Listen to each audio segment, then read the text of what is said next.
So for this video guys, ituturo ko sa inyo kung paano ba magbayad ng East-West credit card na libre. Wala kang fees na babayaran, additional fees. So punta tayo muna sa apps natin sa East-West.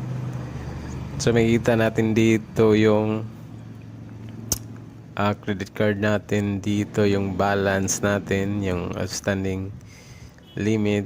So yung bill natin ngayon 279. So cut off kasi ng credit card ko sa East-West is every 5th of the month. So makita nga natin dito yung balance natin, yung kailangan natin bayaran 279. So pwede ka ring magbayad dito sa pay credit card. Pindutin mo lang to yung naka-violet, naka-purple kung mayroon kang savings account ng East-West or Kumu. Pero since wala tayong savings account or Kumu account, isang paraan para makalibre ka sa additional charge is pupunta ka sa C-Banks. So sa C-Banks, open natin yung C-Banks natin. Doon tayo sa bills, payment, tapos piliin natin yung credit card.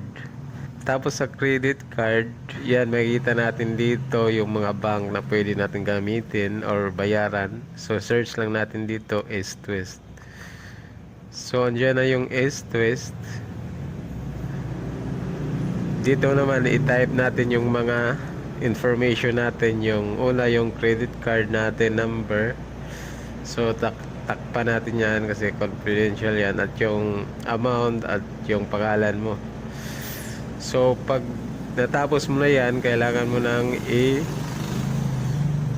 syempre kailangan mong i-proceed, i-continue yan.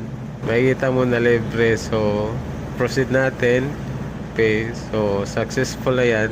So yan ang isang paraan para wala kang babayaran na charges sa pagbayad ng credit card, especially sa East-West kasi libre dito sa C-Banks.